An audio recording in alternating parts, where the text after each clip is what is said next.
with today's session. This is Christy Campbell with Sama Technologies. Welcome to today's webinar, Aggregate Spend and the Law. Looks like we do have quite a few people still dialing in, so at the moment I will just go through a couple of logistical items.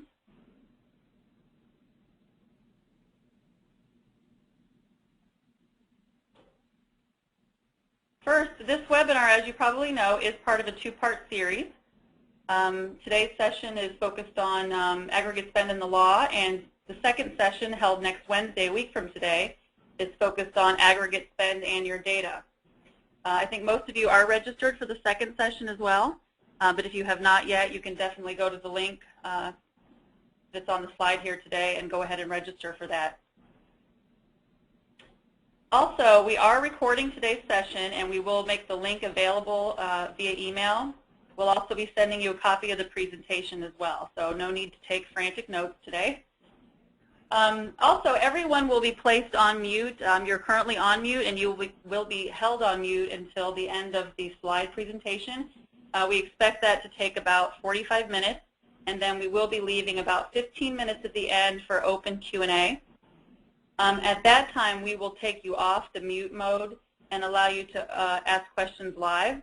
But please note that the only way that attendees can ask a question live is if when you entered the call, you typed in your unique audio PIN. If you did not type in your unique audio PIN when you entered the call, you can hang up and redial in with that PIN, or you can simply just chat a message through the chat functionality. And the way you do that is if you have your toolbar up, the chat function is at the bottom right. You just type in your message and hit send. If you don't see your chat function, just expand your screen, and then you'll see a little red arrow. Click on that arrow, and then your toolbox will pop back up. Okay? So again, chat your questions at any time during the session, and we will address them in the last 15 minutes. Okay, so let's just move on to some basic introductions then. Today's session is hosted by Sama Technologies. Sama, if you have not heard of us, we're a pure play BI and data management solution provider. We also have a dedicated life sciences practice, and we are really proud to work with some of the largest pharmaceutical and life sciences organizations in the world. Our guest speaker today is Kim Life. She's an attorney with Life & Moran, and they are a life sciences legal boutique. So Kim's got a lot of experience in this area. And without further ado, I would like to hand it over to Kim. Thank you, Christy, and good morning, everyone. As Christy noted, I am a partner with Life & Moran, a life sciences boutique law firm. We also have an affiliated pharmaceutical medical device consulting firm, Life Compliance Solutions. We bifurcate the two so that your legal and compliance discussions are kept confidential under an attorney relationship. Although we do address general compliance issues, we've been working on aggregate spend since before it was a gleam in Senator Grassley's eye, which is why we're here to talk to you today. Number one, about what you can expect from aggregate spend, and also a little bit about that gleam in Senator Grassley's eye. So why are we here today aside from Senator Grassley? Well, as you know, we have increased scrutiny from all sides, and this includes a number of subpoenas, corporate integrity agreements, as well as the state disclosure issues. Currently, we have 6 states requiring disclosure. More recently, medical device companies have been added, and we've been working with pharmaceutical companies on this for quite a while. And, well, we're happy to see the device companies as companies, but we're sorry you've been invited to the party at the same time. In addition, we have 5 states with spend prohibitions and limits. We also have Connecticut now with new compliance code requirements that's similar to that of Massachusetts. Detailer licensing required in Washington, D.C. And David Catania, who sponsored that bill in Washington, has been very active throughout the United States, and there are some rumblings about getting that expanded to other states as well. We find institutional demands too. So some of you may have encountered a few institutions, including Cleveland Clinic, that are requiring you to disclose what you're spending on their healthcare providers before they'll let your reps into detail. In addition, we've got healthcare providers who are also demanding more accurate reports of their spending. There were a few, actually, a couple of embarrassing episodes for healthcare professionals who were subpoenaed by Senator Grassley, who submitted what they thought was their total spend or total income from pharmaceuticals, and then when Senator Grassley issued a similar subpoena to other pharmaceuticals, discovered that there was a slight discrepancy between those amounts. And so the HCPs are starting to demand a little more from the companies that they're working for. We have a few pending state laws, a lot of them on hold, although at the recent CBI Aggregate Spend Conference, the representative from Illinois stood up and announced that after speaking to a number of people, he was withdrawing his support for the bill. He received a standing ovation, and then nobody had any more questions for him, and the poor representative from Vermont was rather singled out for that. So even though Illinois is out, he did mention that they are looking to the Colorado requirement of posting sunshine data, and so they're going to wait to see what happens under sunshine and then look to implement something similar to the Colorado bill.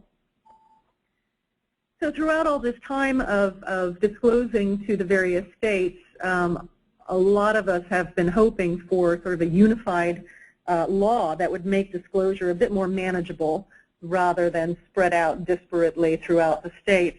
And so we got sunshine. So I have a slide here showing state disclosure at a glance. This will be provided to you with a lot more detail in the white paper that you'll receive next week. But wanted to give you at least a brief overview of what's required here. As you see, we've got device companies reporting Massachusetts and Vermont, and obviously under sunshine as well as some of the reportable payments and expenses. But as I said, we were going to, you'll see this in more detail in the white paper. But what we do want to do is talk about some of the sunshine provisions. So you need to understand that we don't have a final rulemaking on this yet. What we have is the law, which provides specific guidance to the Department of Health and Human Services, which will be administering the disclosure. But at the moment, we do have that guidance from Congress, and we will be going over this here at the moment to see what exactly we have on the table at the moment. First, there's some important dates you should keep in mind. Next October 1st, we hope to have the final rulemaking from the Secretary of HHS. I say hope because that isn't always the case, but that is the deadline that's been set for the moment. What's important for you right now is that your company will probably need your input into whether and how to address your concerns during the notice and comment phase of the rulemaking. So it's very important for you to get your ducks in a row now. Let your senior executives know some of the things that they might want to raise during the comment period so that the Secretary has as much input from industry as possible. Many of you who have been to the Aggregate Spend conferences throughout the years note that some of these representatives do come to our meetings and they do listen. They understand that we are grasping at trying to find solutions to some of the more complicated reporting requirements, and we're confident that the Secretary will also be amenable to some of our concerns and input. January 1st, 2012, the Preemption Clause takes effect. And we're going to discuss preemption in a little bit, but you should know that this is a limited preemption clause. Also, January 1st, 2012, you need to be prepared to start collecting your data because the first disclosure is due March 31st, 2013, and that will cover information and data for the calendar year of 2012. And following that first disclosure, on March 31st, HHS will release its release its first report to the public and to the states by September 30th, 2013. So that's when the information becomes public, and there are some policies and procedures you might want to have in place by that time to address any issues that start coming in from the public. So as I mentioned, Sunshine Act also includes medical device companies under their reporting requirements. It covers drug, device, biological, and medical supply companies. And your reportable recipients at first glance looks pretty simple, physicians and teaching hospitals. But any of you who have had a chance to take a look at your customer master database in anticipation of incorporating that information into your aggregate spend solutions might be looking at this and saying, okay, define teaching hospital, and how do we pull that out of our database? How do we identify that? This may be something that comes out of the rulemaking. We may get some more clarification around there, but it is something that you want to start thinking about, and also let your executives know that that's something that we will definitely need more guidance on.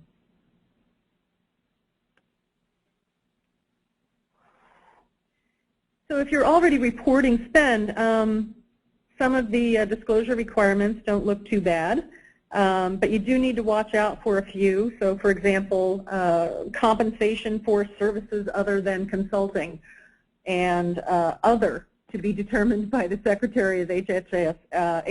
That gives us a lot of wiggle room on what exactly we're supposed to be capturing. So our advice at this time is start your discovery process now. Find everything, categorize it, and prepare to disclose it. So we're not sure exactly what this requirement is going to be, but it is pretty broad, and so it's going to take a lot of preparation trying to get that information all in one place. Also, you want to think about how to capture your clinical trial spend for purposes of the Sunshine Disclosure Act. So the information is reportable with the first report, but it's not going to be published until either the date of FDA approval or 4 years after the date of the payment. So you're going to have to figure out how that's going to work within your systems and within your solutions.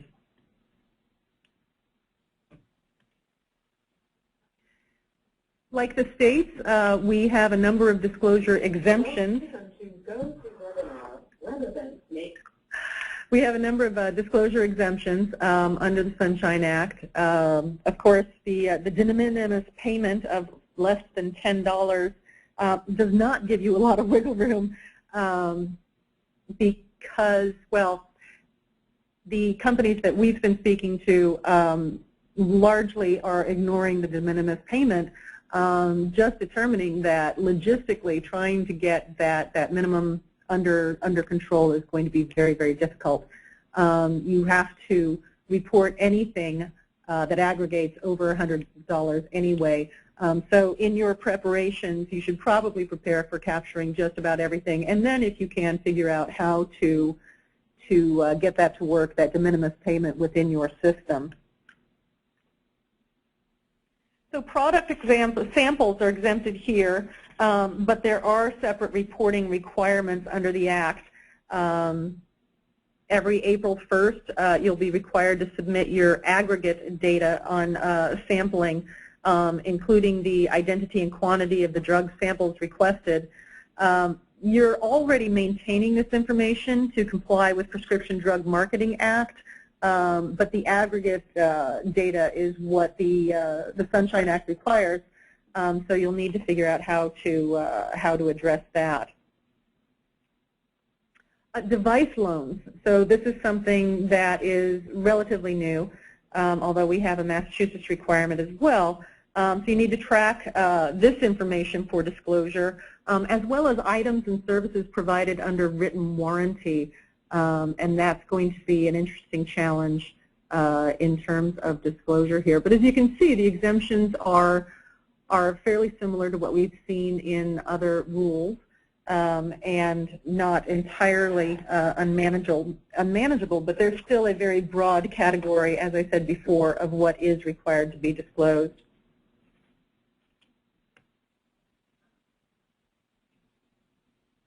So we also have some penalties that could be imposed. Failure to report, and that would be an inadvertent failure to report as you're required, can result in a fine of up to $150,000. Knowingly failing to report, on the other hand, can get a little expensive.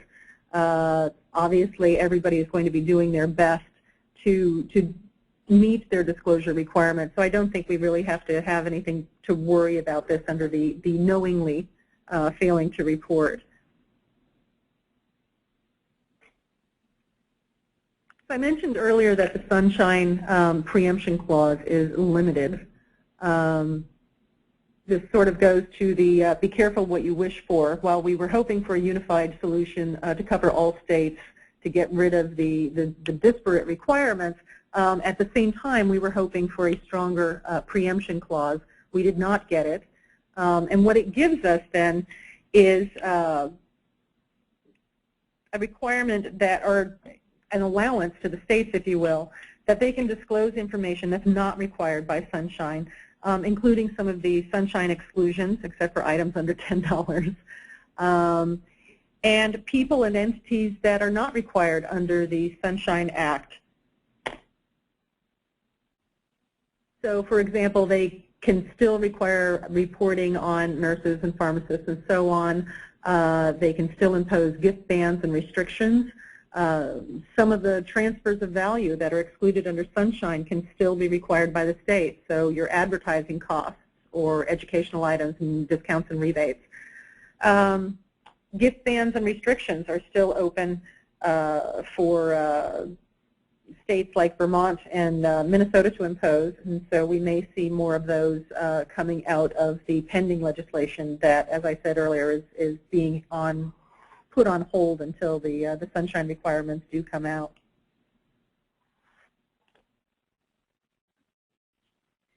So that, in a nutshell, is your brain on Sunshine. As I mentioned earlier, the white paper that's coming out will have the detailed requirements, including the law attached to it. Some of you have seen my previous annotated versions of the law in all of its glorious color, and we will be including that as well. And that will give you more of an in-depth insight into what we're looking at. But I wanted to give you a background on that, and also take your questions when we're ready to get there. So it's not too bad. When we were trying to determine the title for this webinar series, we were just, how do you get around this? And people have been sort of grappling with this for quite a while, and there really are some upsides to this, honest. And we'll talk about some of those in just a moment. Most importantly, though, is that an increased knowledge of your spend does have some advantages.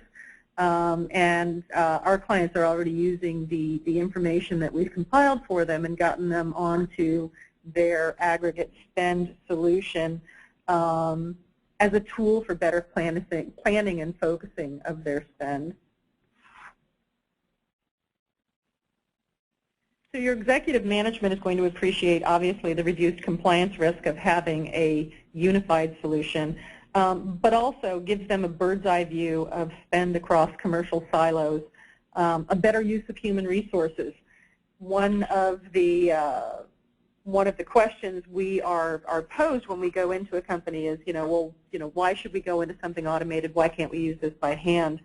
And when we come up with the analysis of exactly how many employee hours are dedicated to just reporting 6 states, the executive management is usually rather surprised. And coming around to an automated solution is a much easier decision when they realize how many human resources are being dedicated to just 6, and then extrapolating that to 50 states. It also provides an opportunity to streamline and make the customer master database more relevant and efficient across the enterprise.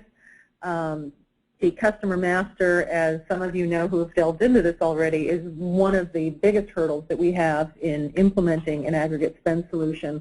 And you'll have to get that data and information pretty much solidified in order to get this up and working.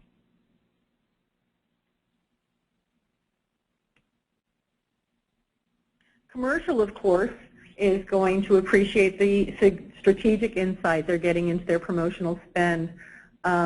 We looked at a company that had siloed product groups, and through the process of discovery and finding all of their vendors, discovered that they had enormous redundancies with respect to the vendors that were providing services to the commercial marketing functions. The VP of commercial was actually very surprised and had not looked at this. And they were able to consolidate their use of vendors for economies of scale and saved a significant amount of money, but also got their spend source of some of these things under control a little bit more, so they weren't going out to so many companies and requiring information to feed into their solution. Introducing an automated or comprehensive aggregate spend solution is also going to give your commercial groups and your field representatives proactive threshold alerts that removes the guesswork for requirements such as Minnesota and California with their spend limitations. A number of companies have had a serious problem trying to determine when and who and how much was being spent in Minnesota. If a medical science liaison was spending $25 on a breakfast and a sales rep was buying 2 bagels and a donut for the same healthcare professional, then that threshold had been met. And the problem was trying to get that information into one place and let the sales reps and the field representatives know when they were approaching that threshold. Getting a solution in place is going to help you push out threshold alerts to let them know when they're approaching those and when they need to stop. No more bagels for Dr. Jones.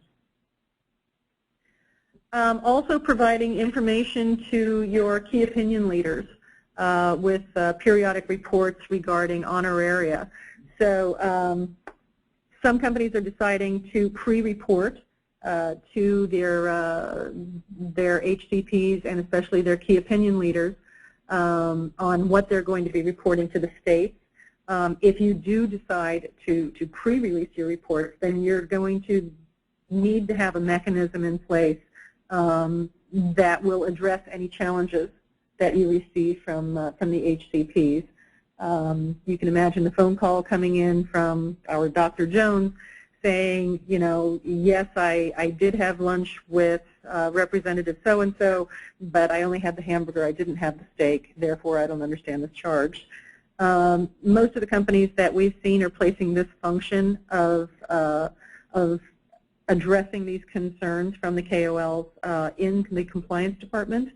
You will need to have a track record in case there are any changes. So it's not uncommon to find that a mistake was made by a field representative in entering data, and indeed Dr. Jones only did have a hamburger, and so how do we change that within our system from a steak to a hamburger without having any eyebrows raised in case those records are looked at. So we need to have a tracking history of who made the change, why that change was made, in order to have that paper trail there.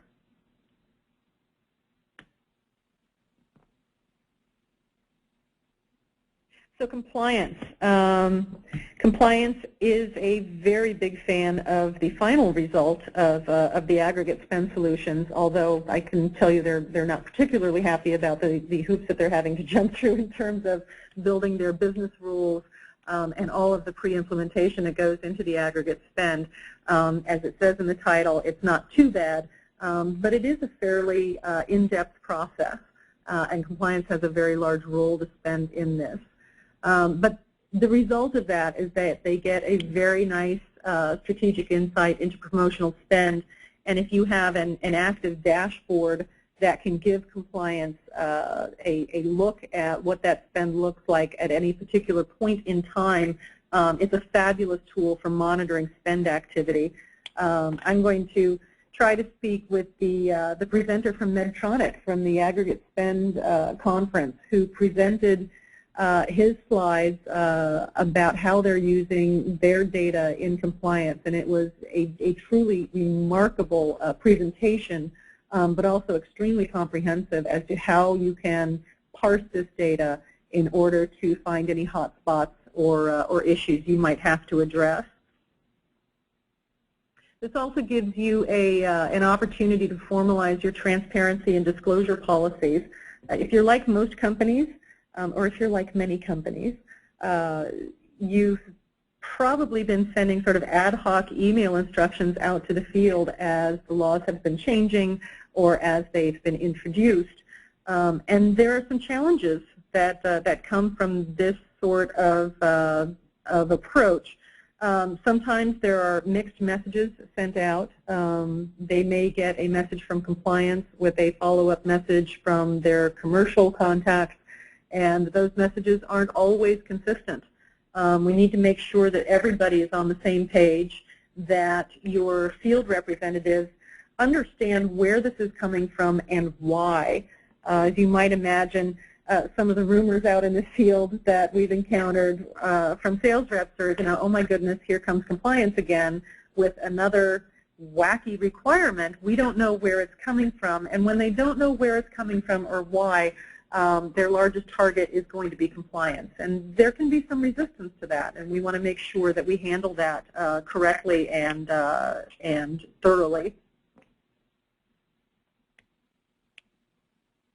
So this also, like your senior executives, compliance is going to be very happy about having accurate disclosures that obviously is going to save money in terms of fine and embarrassment if disclosures are inaccurate or if there are some outliers that should not necessarily be there.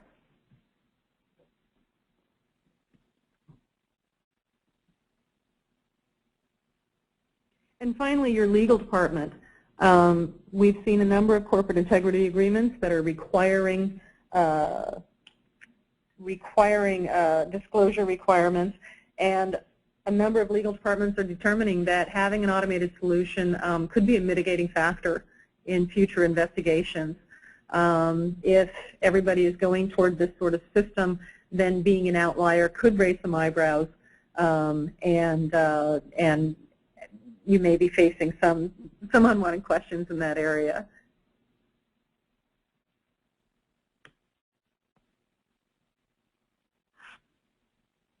So throughout this, I've been talking about communicating with your employees and what that looks like and where that needs to go.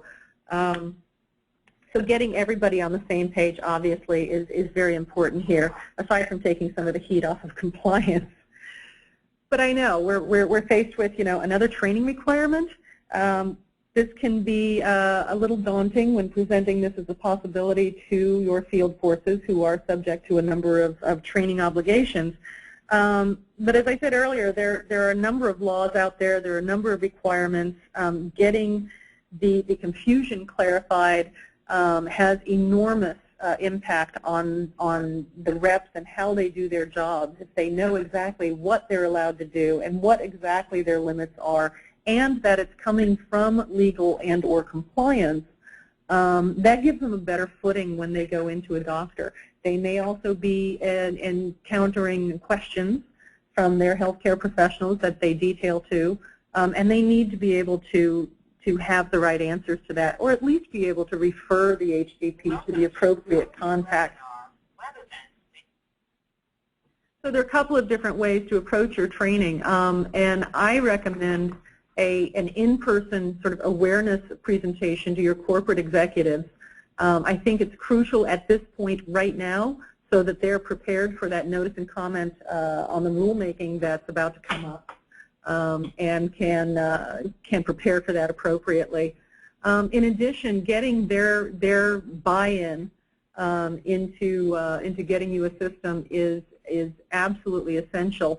It will help you not only spread the word that this is something that is very important, but it'll also help you get your budget in order to get this implemented. For your field-based employees, as well as your in-house commercial staff, I recommend an interactive online training program for all of them. It provides them with a clear direction as to where they're supposed to go. The interactivity also allows you to test them along the way and possibly spotlight any gaps that you find in training. So obviously, if you're getting your test results and you find that everybody has failed question number 3, it's either a very badly worded question or it's a training opportunity. So that's a big help there. Removing that uncertainty and providing the clear guidance, and doing that through interactive exercises so that the message is being internalized, is not only going to get rid of that uncertainty, but is also going to improve your compliance and your data integrity. Once you have your policies and your procedures in place, how does a rep input data into Concur? What sort of information is required? What is the change management involved between the old Concur and the new Concur? Are some of the issues that you should be addressing so that the reps have a better idea of what exactly they're supposed to be doing. Also having that fluent knowledge of the spend restrictions in terms of time, place, and manner is essential to compliance. And as you all know, that fluency in those issues is going to give them a lot more confidence when they go into a doctor's office and get questions from them on what the laws are. Marketing also needs to know what sort of restrictions are in place for them. Without a detailed knowledge of what all of the states and the Sunshine Act requires of them, marketing really doesn't know what the impact of their proposed activities are. So it is a huge waste of human and capital to have your marketing department embark on a program that they think is going to work in a particular place, only to find out after they've gone through a lot of the exercise that what they're proposing is not permitted. So getting them trained and educated on this is very important. And finally, your vendors. So you are going to have a number of third-party vendors, and hopefully through the discovery process and that unsiloed bird's eye view of your commercial activities, we can get some of those vendors at least a little under control. But your vendors really need to know what your requirements are in terms of submitting data, collecting data out in the field. So your speaker programs, you're probably already collecting the names of attendees at speaker programs, but sometimes there are challenges involved in that. If your vendors are still using a handwritten sign-up form, then I know a number of you are going to recognize the problem of receiving that sign-on form and not being able to recognize any of the names. It's important that they have automatic printed solutions for that. It's important that the vendors understand that there are certain submission requirements, and if their submissions are not correct, then that needs to be amended by the vendor.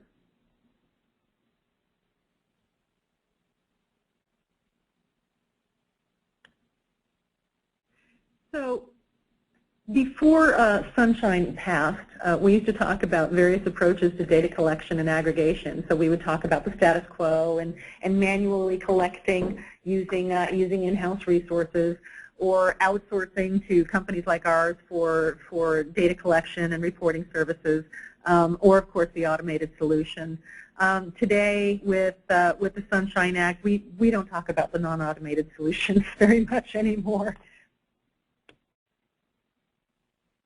So what are the things, some of the things that you can do to start planning right now? This is not a last-minute process. I tell you that from experience.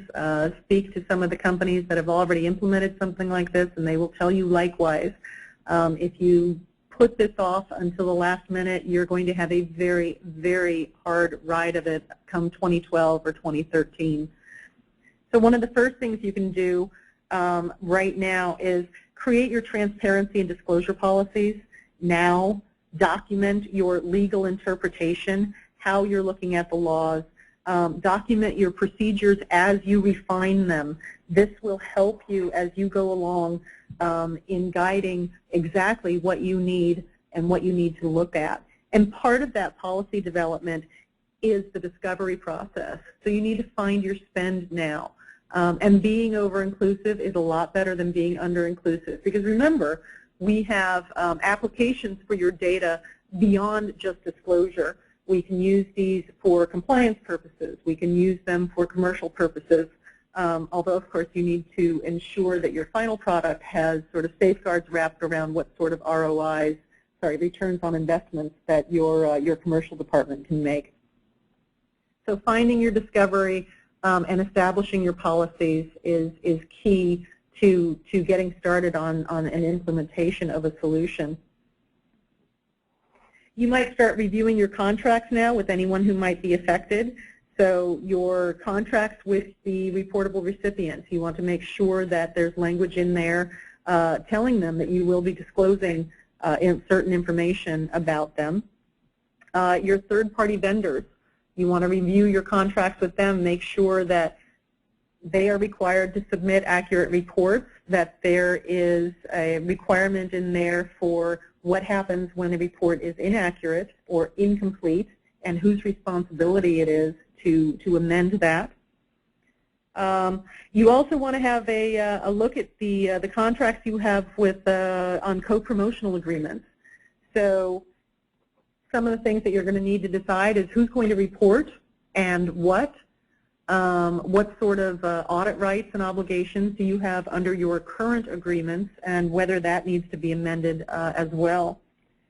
Take a look at your clinical research organizations and look at your contracts with them. Find out, again, audit and monitoring rights and report submission information. Of course, they've been submitting data for quite a while, but there may be information that we need to include that they're not prepared to do quite yet.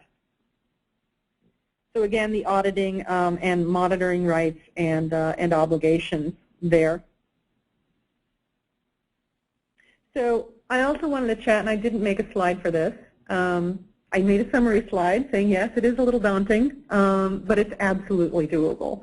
And getting an early start on it is important, even if you don't actually implement your system right now. Getting ready to do it is going to make your life a lot easier in the midterm and in the long term.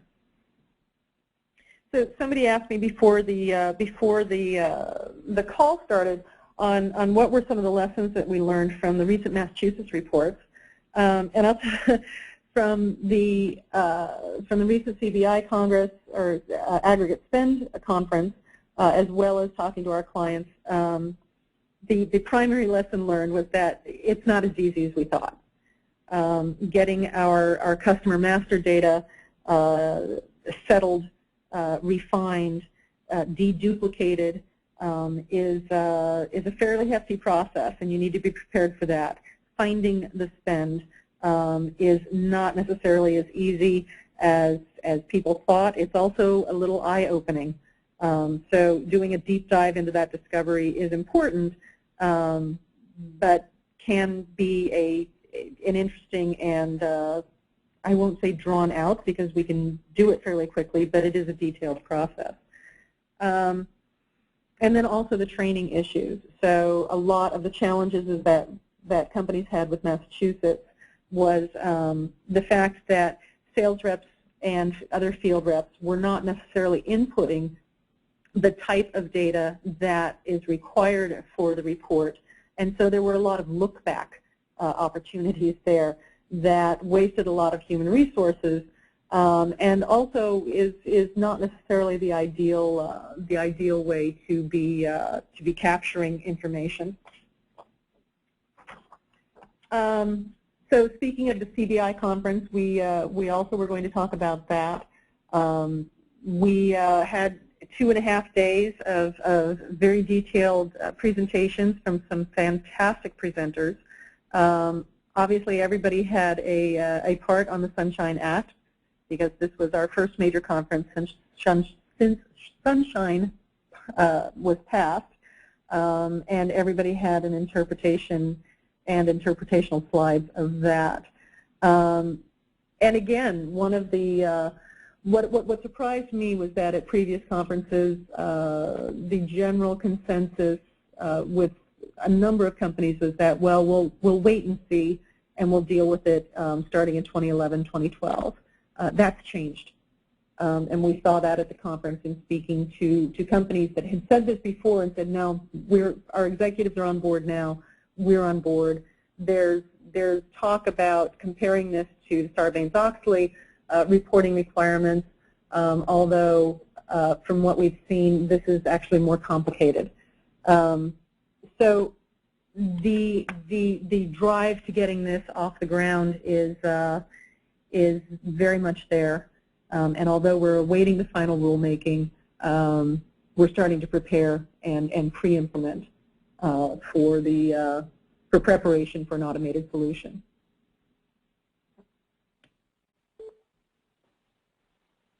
So on that, I'm going to turn it over to Christy. Did you want to say something here? Sure, sure, Kim. Thank you so much for your insight. What I wanted to do at this time was really just open it up to questions. So everyone, I will go ahead and take you off mute.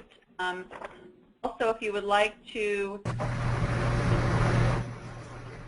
add a question in the chat box at the bottom right-hand screen of your toolbar.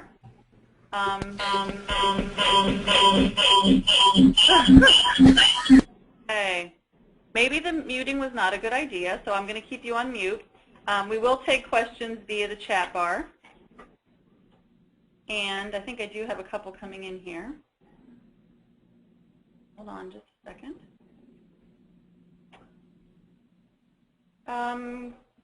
Yeah, we do have a question here. Kim, we had someone who was at the conference and they heard that you were asked about starting a technology forum. And yeah. Wondering when that would launch.